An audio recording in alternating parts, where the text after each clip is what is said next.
फिर उन्होंने मुझे बड़ा टॉर्चर सा करना शुरू कर दिया, एक व्यक्तिगत अटैक जिसको कहते हैं वो करना शुरू कर दिया। हम लोग अपने आप में ही श्रेष्ठ समझते थे, बहुत स्मार्ट समझते थे और अपने आप को ही चतुर समझते थे। प्रताड़ना ही सुनी, कुछ अच्छाइयाँ भी सुनी। आप सभी को मेरा नमस्कार। और मैं आपके बीच में हमेशा एक बात रखने का प्रयास कर रहा हूँ, और वो ये कि मैं किस तरह से शिक्षक बना और उस शिक्षक बनने के दौरान किस तरह से मेरी पढ़ाई हुई, किस तरह से मैंने विद्यार्जन की, उसके बारे में कुछ बातें मैं आपके बीच में रख रहा हूँ। और उद्देश्य यही है कि अगर किसी को ये प्रेरक लगें, किसी के जीवन में ये बातें सहायक हो सकें, तो ये मेरे इस वीडियो बनाने का उद्देश्य सफल हो पाएगा। 3 खंड कहें या 3 अंक कहें मैं अभी तक दे चुका हूँ, जिसमें प्राइमरी से प्राइमरी, अपर प्राइमरी और कक्षा 9 और 10 की शिक्षा। आज मैं कक्षा 11 और 12 की शिक्षा के बारे में कुछ बातें आपके बीच में रख रहा हूँ। कक्षा 11 और 12 की जो शिक्षा थी वो मेरी देवाल में ही हुई, GIC देवाल, और कक्षा 10 वहीं से उत्तीर्ण किया था। तो फिर उसके बाद वहीं पर उसकी प्रारंभ हुई शिक्षा दीक्षा। और जब शिक्षा दीक्षा प्रारंभ हुई तो फिर कुछ बातें सामने आने लग गई थी, थोड़ा सा उम्र बढ़ने लग गई थी। लगभग मैं उस समय अब ये लगा लीजिए आप लोग 16 साल के आसपास पहुंच चुका था, या 15.5-16 साल के आसपास जा चुका था। तो फिर लगा कि भाई अब थोड़ा सा सोचना चाहिए, लेकिन अकेला ही रहता था और हरकतें कुछ बहुत अच्छी नहीं थी, लेकिन फिर भी एक सोच दिलो दिमाग में आने लग गई थी कि यार कुछ अब करना है। और जिस तरह से यहाँ पर आए हैं, माँ बाप ने जिस तरह से विश्वास व्यक्त किया है, तो फिर हमें उनके विश्वास पर खरा उतरना है। ये कुछ बातें सामने आ गई थी। अच्छा, एक और बड़ी बात ये थी कि मैं 11 में जब गया तो फिर मैं गणित ली मैंने साहब। बायोलॉजी और गणित में से एक विषय विकल्प लेना था, तो मैंने गणित ली।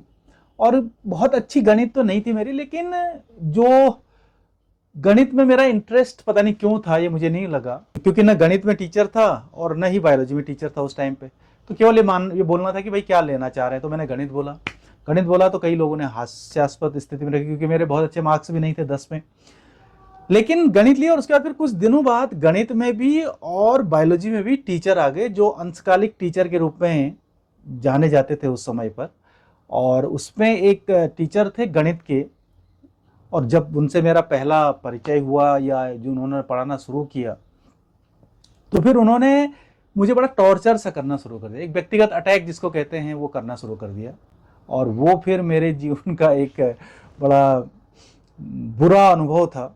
और जब मैंने कक्षा 11 में जो हाफिल एग्ज़ाम है वो गणित में दिया, और हाफिल एग्ज़ाम के बाद मैंने गणित छोड़ दी साहब, सिर्फ और सिर्फ उस शिक्षक के कारण, क्योंकि वो एक पर्सनल अटैक में आ चुके थे।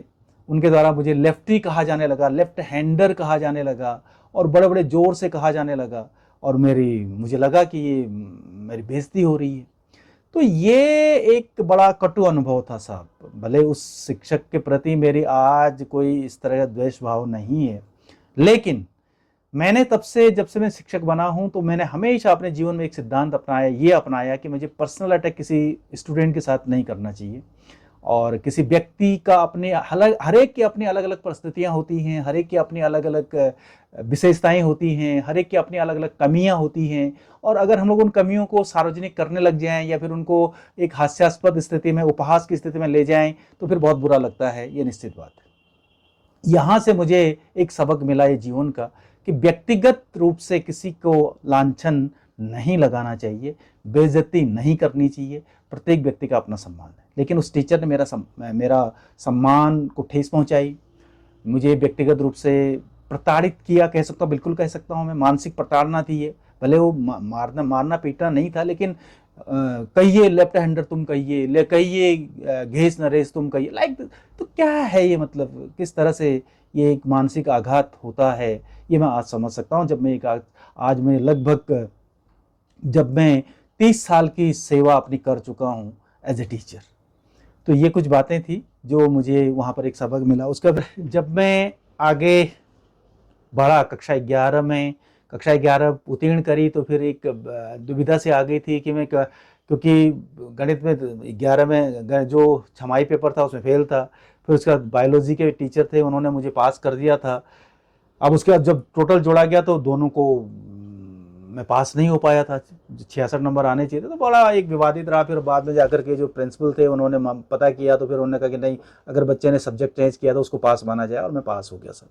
तो कक्षा 11 ऐसा ही रहा। कक्षा 11 बहुत ज़्यादा शिक्षक भी नहीं थे, बहुत ज़्यादा कुछ नहीं था, लेकिन जब कक्षा 11 में पहुंचे तो फिर एक सोच विकसित होने लग गई थी कि यार अब कुछ करना चाहिए, कुछ अपने जीवन के बारे में सोचना चाहिए, कुछ अपने शब्द आने लग गए थे। और मैं उन बच्चों को जरूर यहाँ पर कहना चाहूँगा कि जब आप के अपने खुद के शब्द आने लगते हैं और आप अपने बारे में या किसी व्यक्ति के बारे में या किसी घटना के बारे में या किसी वस्तु के बारे में कुछ अपना आप अपने शब्दों में विश्लेषण करने लगते हैं या आप अपने शब्द देने लगते हैं, तो ये मानिए कि निश्चित रूप से कि आप एक अच्छे ओर बढ़ रहे हैं। और ऐसा ही मेरे साथ हुआ।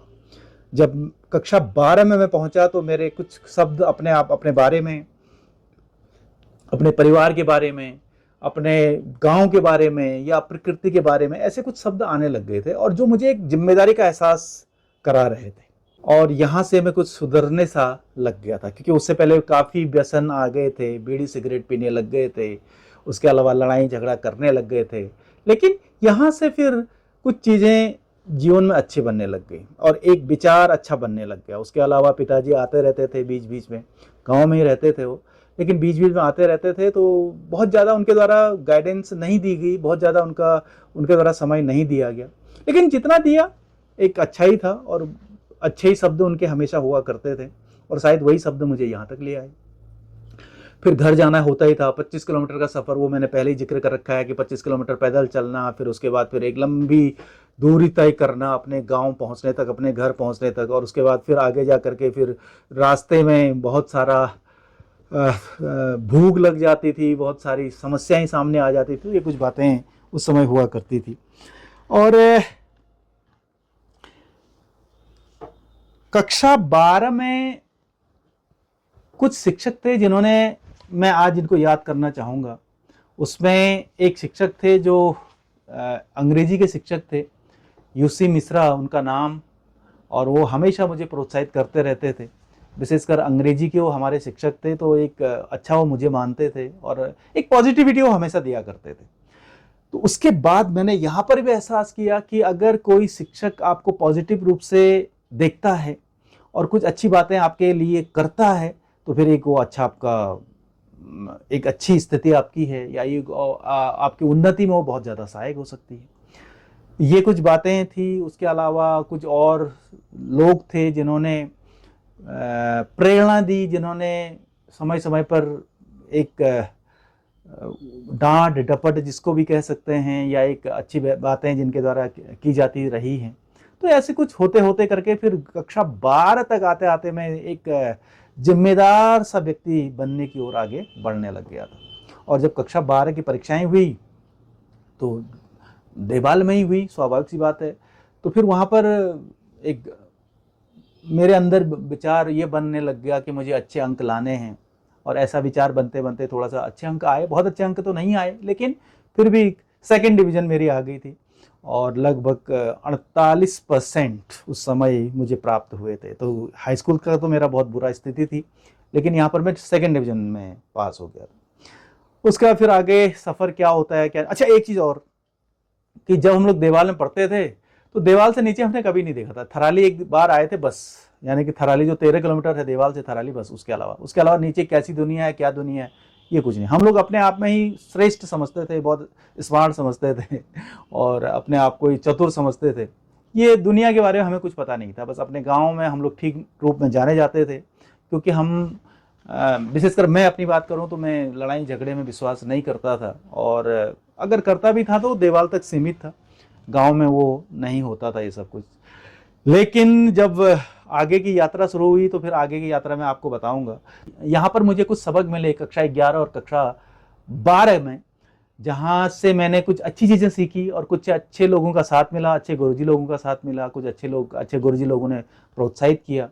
अगर कुछ लोग अच्छा, कुछ गुरुजी ऐसे थे जो अगर अच्छा नहीं भी बोलते तो बुरा भी नहीं बोलते थे, लेकिन कुछ ऐसे थे जो हमेशा बुरा बोलते थे, जो बड़ा प्रताड़ित सा व्यक्ति होता था, और वो हमेशा मुझे याद रहता है।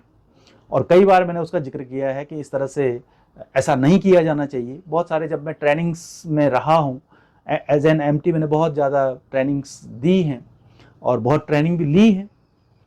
विशेषकर प्रिंसिपल्स ट्रेनिंग मैंने बहुत ज़्यादा कंडक्ट करी है जब मैं आरएमएसए में था। उसके बाद भी मैंने जब समय लगता था तो वहाँ पर मैंने हमेशा यही कहा कि भाई प्रत्येक व्यक्ति की अपनी संस्कृति है, प्रत्येक व्यक्ति का अपनी पहचान है और उसको कभी भी हमें उपहास उसका नहीं करना चाहिए। उसको बड़ा आघात लगता है क्योंकि उसको पहचान है, क्योंकि वो उसकी माटी में रचा बसा है, उसके चरित्र में रचा बसा है। इसलिए हर एक व्यक्ति का अपना सम्मान होना चाहिए और उस सम्मान को दूसरे व्यक्ति स्वीकार करने की स्थिति में होने चाहिए।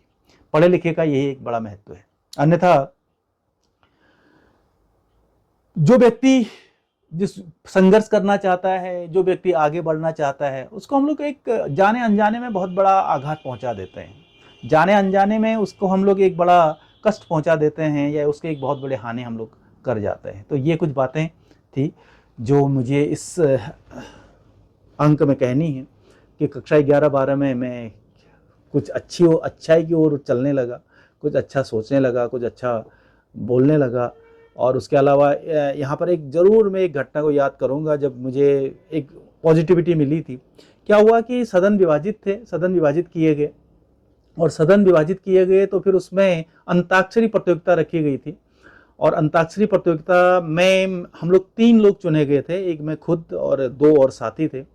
और उसमें अंताक्षरी जब हुई और मैंने कुछ याद भी कर लिया था कि ये आएगा अंताक्षरी, जैसे चौपाई बोलने थे, दोहे बोलने थे, जैसे अंताक्षरी जानते हैं कि रौ पे बोलना है या हौ पे बोलना है, इस तरह। और मैंने बढ़ चढ़ करके भाग लिया और संयोग बस जो मैंने याद करे थे, जो दोहे चौपाई याद करे थे, वही उनको मुझे बोलने का अवसर मिल गया वहाँ पर और हमारा सदन फर्स्ट आ गया। तो फर्स्ट आया तो फिर पूरा विद्यालय तालियों से स्वागत करने लग गया, ताली बजाने लगा। तो पहली बार मुझे एहसास हुआ कि भाई अच्छा करके अच्छा ही मिलता है। तो एक बहुत बड़ी ऊर्जा मुझे यहाँ पर ये मिली कि हमें अच्छी ओर आगे बढ़ना चाहिए। मैं हमेशा उन बच्चों को आगे लाने की कोशिश करता हूँ जो पीछे रह जाते हैं, जो जिनके अंदर एक झेप है या जो उनको अवसर नहीं दिया जाता है या उनको एक घृणा की दृष्टि से देखा जाता है। ऐसा मैं उन बच्चों को हमेशा आगे लाने की कोशिश, या एक अगर नहीं भी मिला ऐसा अवसर तो एक अच्छा शब्द बोलने की कोशिश करता हूँ ताकि उनका मनोबल ऊंचा बना रहे, ताकि उनका मनोबल ऊपर आगे आता रहे। तो ये भी जीवन में एक बड़ा सबक होते हैं पढ़ाई के दौरान के और वो हमेशा याद रहती हैं। और विशेषकर जब मैंने संघर्ष करा अपने सेकेंडरी एजुकेशन का, तो बहुत उठा पटक देखी, ऊपर नीचे बहुत कुछ देखा। उसके अलावा प्रताड़नाएं सुनी, कुछ अच्छाइयाँ भी सुनी, लेकिन प्रताड़नाएं ज़्यादा सुनी। चाहे वो समाज हो, आसपास का समाज हो, चाहे वो हमसे बड़े हों, कोई भी हों, लेकिन प्रताड़नाएं ज़्यादा सुनी। अच्छा, एक चीज़ और, दूसरी चीज़, जब हम लोग गांव के परिवेश में रहते हैं तो गांव का परिवेश एक अलग तरह का परिवेश होता है, क्योंकि या विशेषकर जो गांव का परिवेश, उस गांव का परिवेश जहाँ पर पढ़े लिखे कम होते हैं, क्योंकि वो पढ़े लिखे के दौर से तो गुजरे नहीं होते हैं, फिर कह देते हैं वो अचानक कोई भी शब्द कह देते हैं और उसका प्रभाव व्यक्ति पर क्या पड़ेगा ये वो कभी नहीं सोचते हैं। तो ये एक बड़ी विडंबना ये भी है। तो ये कुछ बातें थी, हो सकता है आप लोगों को इससे कुछ प्रेरणा मिले। तो ये थी मेरी कक्षा 11 और 12 की पढ़ाई, परीक्षाएं। फिर 12 पास किया, फिर उसके बाद श्रीनगर आ गए। श्रीनगर आए तो फिर आगे क्या हुआ क्या नहीं हुआ, फिर मैं आपको भी अगले अंक में अपनी बात, अपनी व्यथा, अपनी कथा आपके बीच में रखने का प्रयास करूंगा। आप सभी का समय शुभ हो। बहुत बहुत धन्यवाद।